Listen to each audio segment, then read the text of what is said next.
آپ کے سامنے ترکی ہے، ترکی کی ایک مسجد میں داڑھی بھی رکھی ہوئی رہتی ہے ممبر پر، اور پگڑی بھی رکھی رہتی ہے، کرتا بھی رکھا رہتا ہے، جبہ، کوٹ پتلون کا امام آتا ہے، بالکل داڑھی صفا چٹ۔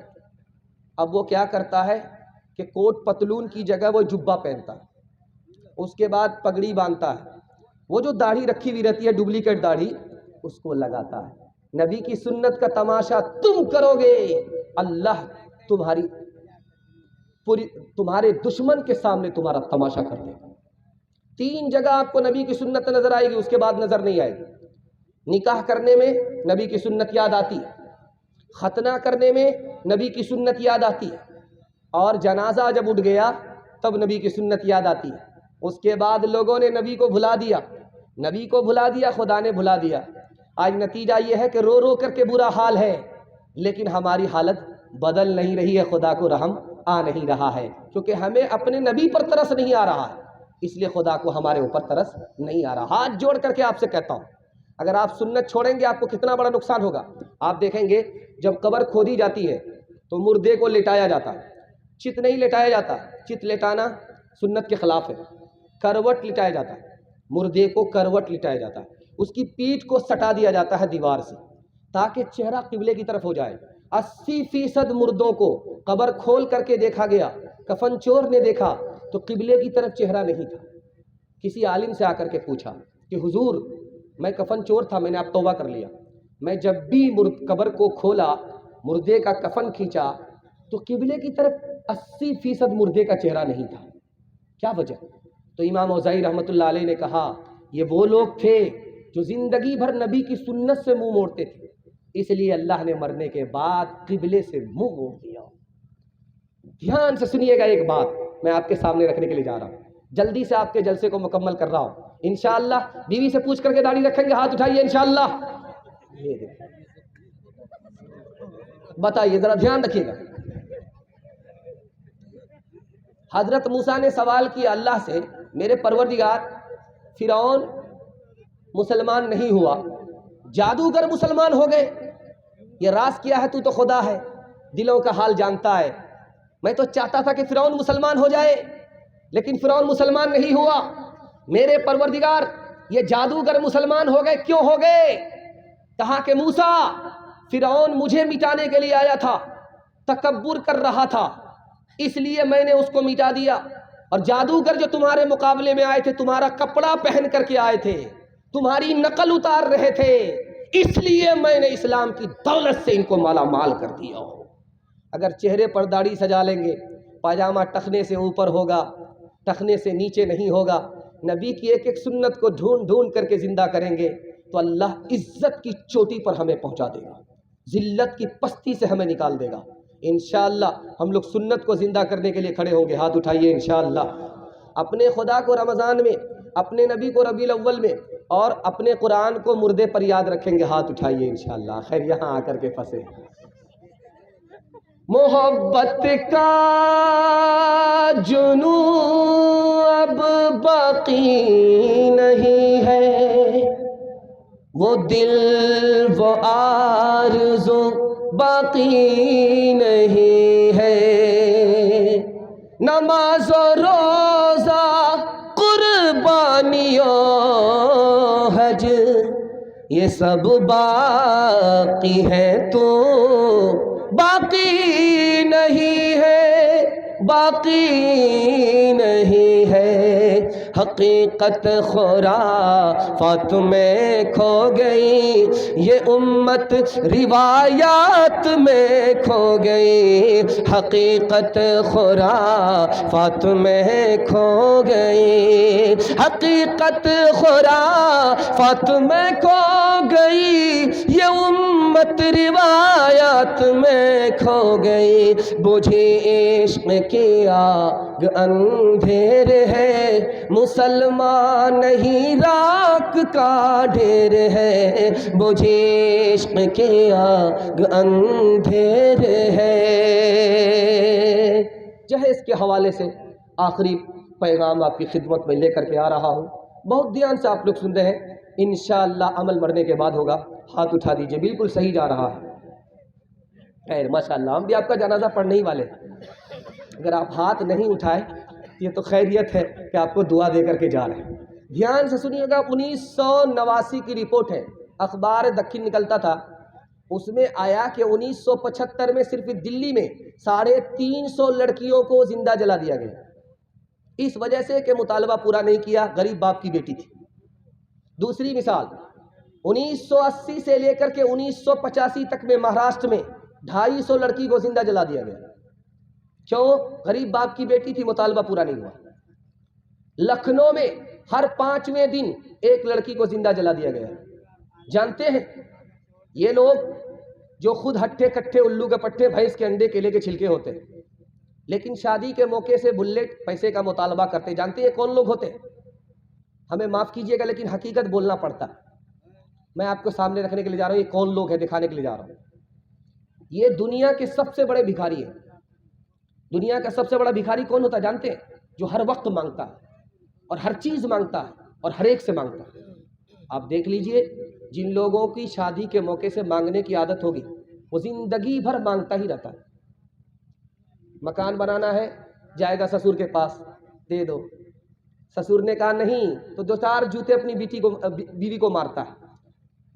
اب وہ سسر سمجھ جاتا کہ مارنے کا مطلب ہوا پیسہ دینا ہوگا، زندگی بھر مانگتا ہی رہتا ہے۔ تو سب سے بڑا بھکاری ہو جاتا ہے جو شادی کے موقع سے خود کمانے والا کھانے والا مرد ہو کر کے عورت سے سوال کرتا ہے۔ دوسری بات کو یاد رکھیے، کتا کو آپ دیکھیں گے ٹانگ اٹھا کر کے پیشاب کرتا ہے، آپ نے دیکھا ہوگا، اور زمین کو سونگھتا ہے، آپ نے دیکھا ہوگا، ٹکڑا ملتا ہے دم ہلاتا ہے، آپ نے دیکھا ہوگا، اور جہاں ٹکڑا نہیں ملتا آنکھ دکھاتا ہے، آپ نے دیکھا ہوگا۔ دکھانے کے لیے جا رہا ہوں، اس کو دھیان سے سنیے گا، یہ راز کیا ہے۔ کتا جو ٹانگ اٹھا کر کے پیشاب کرتا ہے، کیوں؟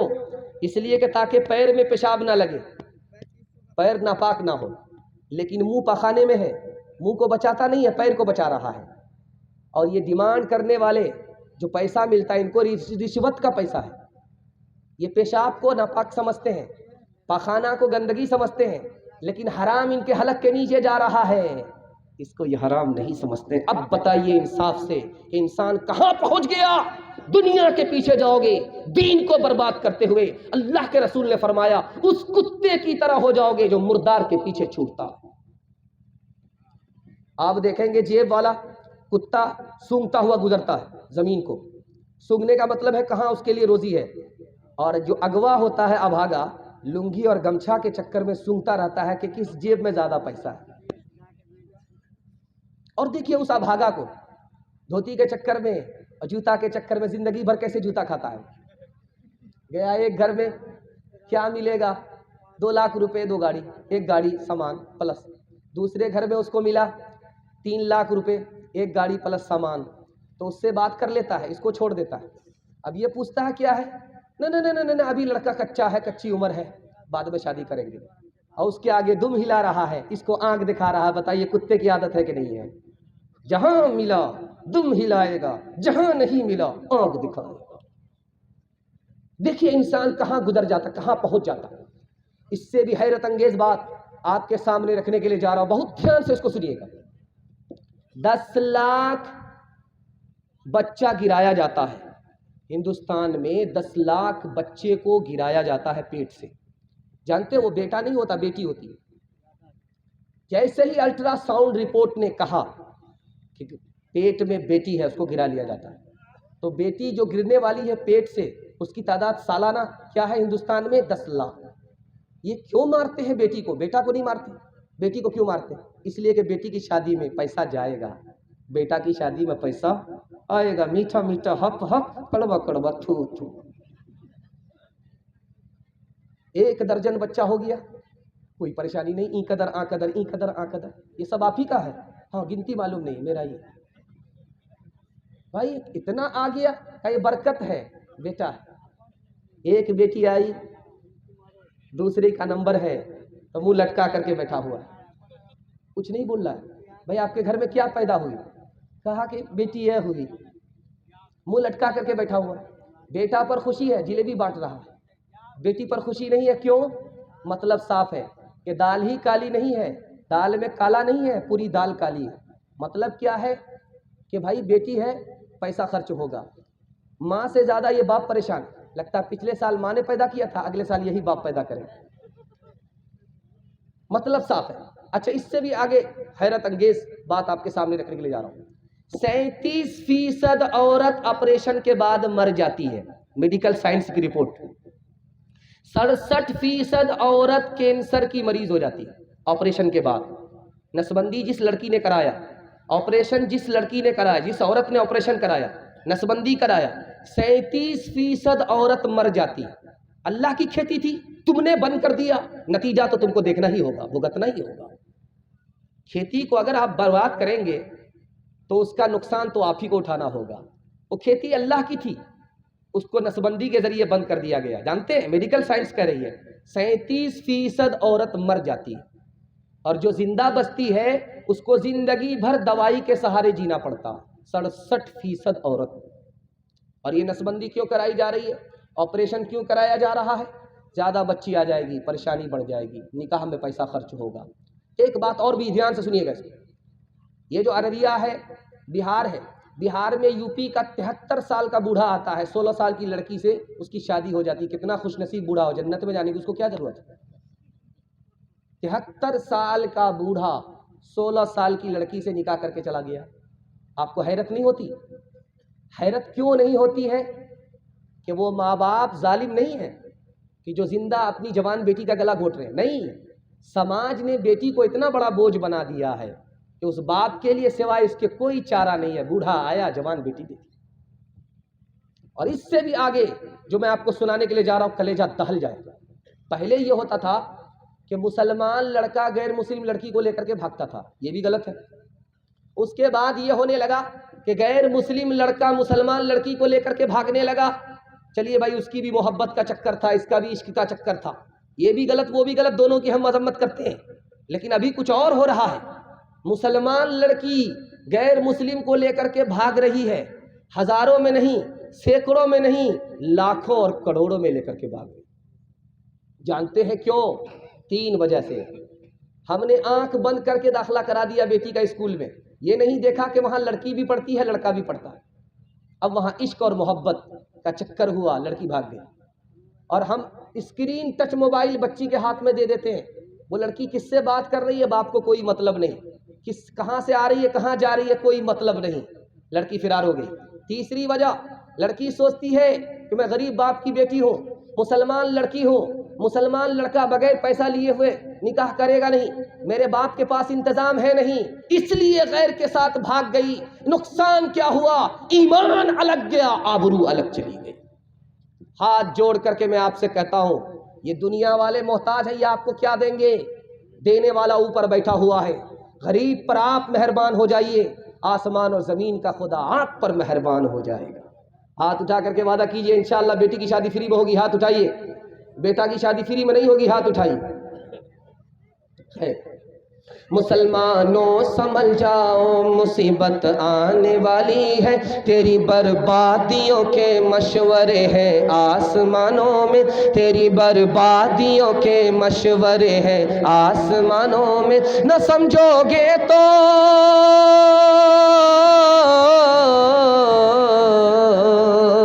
نہ سمجھو گے تو مٹ جاؤ گے ہندوستاں والو، تمہاری داستاں تک بھی نہ ہوگی داستانوں میں، تمہاری داستاں تک بھی نہ ہوگی داستانوں میں۔ جوانوں کے حوالے سے سنا رہا ہوں، جوان لوگ سننے کے لیے تیار ہیں؟ بیداری کے ماحول میں دونوں ہاتھ اٹھائیے انشاءاللہ۔ بوڑھے لوگ غلطی سے ہاتھ مت اٹھائیے گا، آپ لوگ جوان ہونے والے نہیں ہیں، ہاں سیدھا جنت میں جا کر کے جوان ہوں گے آپ۔ بوڑھے کے حوالے سے سنا، جوانوں کے حوالے سے سنا رہا ہوں، پیغام کو ختم کر رہا ہوں۔ ہمارا جوان دارو کیوں پیتا ہے، خودکشی کیوں کرتا ہے، اس راز کو سنیے گا، 3 منٹ میں گزر جائے گا۔ اللہ ہمارے جوانوں کو قبول فرمائے، اپنے ماں باپ کی خدمت کے لیے، اپنے خدا کی عبادت کے لیے قبول فرمائے۔ دھیان سے سنیے گا، ہمارا جوان دارو کیوں پیتا ہے؟ دارو اس لیے پیتا ہے، اس کو غم ہوتا ہے، روزگار نہیں ہے، بے روزگار پڑا ہوا، پیسہ کما ہی نہیں رہا ہے، ماں باپ الگ تانا مارتے ہیں، اور دوست احباب پیسہ ترقی کر رہے ہیں، اس کو ترقی نہیں ہے، اس کو غم ہوتا ہے۔ تو یہ غم کو دور کرنے کے لیے دارو کی بوتل لے لیتا ہے کہ دارو پئیں گے نا تو غم ہمارا ہلکا ہو جائے گا، ختم ہو جائے گا۔ تو جب تک نشہ دماغ پر رہا غم ہلکا ہوتا رہا، جیسے ہی نشہ اترا غم پھر دوبارہ سے سوار ہو گیا۔ اب دیکھا کہ چاروں طرف اندھیرا ہی اندھیرا، اس نے کیا کیا، ٹرین کی پٹری میں جا کر کے کٹ گیا، پھانسی کے پھندے سے لٹک گیا۔ شراب پینے سے مسئلہ حل نہیں ہوتا، غم ہلکا نہیں ہوتا، بلکہ غم شراب بڑھا دیتی ہے، یہاں تک کہ آدمی خودکشی کرنے پر مجبور ہو جاتا۔ دھیان سے سنیے گا، خودکشی کرنے والے جوان کتنے فیصد ہیں؟ 80%۔ دارو پی کر کے خودکشی کرنے والے جوان 80%، اور جو کروڑ پتی تھے دارو پینے کی وجہ سے خاک پتی ہو گئے ان کی تعداد کتنی ہے؟ 79%۔ اور جو پاگل ہو گئے دارو پی کر کے، پوری مشین ہی خراب ہو گئی، اندر باہر سب خراب۔ آپ کسان آدمی ہیں، پیٹھ پر آپ کے مشین ہوتی ہے اور آپ اسپرے کرتے ہیں، آپ تجربہ کیجئے، اس میں 99 بوند پانی کی ڈالیے، 1 بوند شراب کی ڈالیے اور پھول پر اس کو اسپرے کیجئے، وہ پھول مرجھا جاتا ہے۔ تو جو گلاس کی گلاس شراب اندر جائے گی، اندر کا کیا حال ہوگا؟ پورا سسٹم تباہ ہو جاتا ہے۔ 75% جوان پاگل ہو جاتا ہے دارو پینے کے نتیجے۔ اور آخری نقصان دکھانے کے لیے جا رہا ہوں، دارو پینے والا جوان جرم کرتا ہے، روڈ کرائم کرتا ہے، روڈ جرائم کرتا ہے، جرائم کرنے کے نتیجے میں جیل چلا جاتا ہے۔ کیا ملا؟ پتلون کے چکر میں لنگوٹی گئی، دھوبی کا گدھا، نہ گھر کا رہا نہ گھاٹ کا رہا۔ دھیان سے سنیے گا، 15,000 جوان ایک سال میں مرتا ہے دارو پینے کی وجہ سے۔ 1956 کی رپورٹ ہے، فرانس نے لکھا کہ دارو پینے کے نتیجے میں 15,000 جوان ایک سال میں مر جاتے ہیں، اور 3,87,00,000 جوانوں کا علاج ہوا، اس میں جو بیمار تھے 1 کروڑ سے زیادہ وہ دارو پینے کی وجہ سے بیمار تھے۔ اگر آپ دارو پیئیں گے بیماری آپ کو نہیں چھوڑے گی، اگر آپ دارو پیئیں گے میدان آپ ہار جائیں گے، دارو پیئیں گے وقت سے پہلے بوڑھا ہو جائیں گے، دارو پیئیں گے جوانی میں موت آئے گی۔ خدا کے واسطے خود کو بچا لیجئے، آپ کی نسل اس بلا سے بچ جائے گی۔ 2-3 مثال آپ کے سامنے رکھنے کے لیے جا رہا ہوں۔ رستم نے پوچھا مسلمان کو ترقی ہے، ہم کو ترقی کیوں نہیں ہے؟ کہا مسلمان جوان زنا نہیں کرتا اس لیے مسلمان کو ترقی ہے، مسلمان جوان دارو نہیں پیتا اس لیے مسلمان کو ترقی ہے، رات میں جاگتا ہے، صبح گھوڑے پر سوار ہوتا ہے، زمین سے اس کا رشتہ آسمان والے سے ہو جاتا ہے، اس لیے وہ غالب رہتا ہے، دوسرے کو شکست دیتا۔ بابر بادشاہ آیا اس ہندوستان میں، حملہ کیا، شکست کھا گیا۔ اس نے پوچھا کیوں میں ہار گیا؟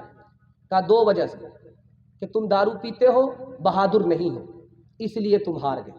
تو اس نے اب ہمت باندھ لیا اور کہا کہ میں آج کے بعد دارو نہیں پیوں گا، اور چوٹی سے اس نے ہمت لے لیا کہ ایک بار چڑھتی ہے 50 بار گرتی ہے، پھر چڑھتی ہے، گرتی ہے، پھر چڑھتی ہے، پھر چڑھ جاتی ہے۔ اس کو حوصلہ ہو گیا، اس نے جو دوبارہ ابراہیم لودھی پر حملہ کیا تو جیت گیا، میدان جیت گیا، اور خاندان میں سینکڑوں سال کے لیے حکومت دے کر کے چلا گیا۔ دارو چھوڑنے پر حکومت ملتی ہے، دارو پکڑنے پر حکومت چلی جاتی ہے۔ انشاءاللہ پوری زندگی سے، پورے سماج سے دارو، پورا سماج دارو سے انشاءاللہ پاک ہوگا۔ ہاتھ اٹھائیے۔ ایک مثال پر پیغام کو ختم کر رہا ہوں۔ ایک عورت بہت چلاک تھی، جوان کو بلایا، دروازہ بند کر دیا، کہا تم کو 3 گناہ میں 1 گناہ ضرور کرنا پڑے گا تب تو دروازہ کھلے گا، ورنہ دروازہ نہیں کھلے گا، تمہاری جان بھی جائے گی، آبرو بھی جائے گی۔ کہا یا تو تم کو دارو پینی پڑے گی، یا تو مجھ سے زنا کرنا پڑے گا، یا تو میرے بچے کو قتل کرنا پڑے گا۔ اب وہ جوان سوچنے لگا یار دروازہ بند ہے، جان جائے گی، آبرو چلی جائے گی، آبرو بچانے کے لیے، جان بچانے کے لیے 3 کام میں کوئی 1 کام ضرور کرنا پڑے گا۔ تو اس نے سوچا قتل کروں گا یہ بھاری گناہ ہے، زنا کروں گا بھاری گناہ ہے، سب سے چھوٹا گناہ اس نے شراب کو سمجھا۔ 1 گلاس شراب اٹھا کر کے جیسے ہی حلق کے نیچے اتارتا ہے، اس کے سر کے اوپر نشہ آیا۔ نشہ میں جب وہ آیا تو سب سے پہلے معصوم کو قتل کر دیا، اس کے بعد عورت سے زنا کیا۔ اللہ کے رسول نے کہا کہ شراب تمام بیماریوں کی جڑ ہے، ایک شراب آئی سارا گناہ ہو گیا۔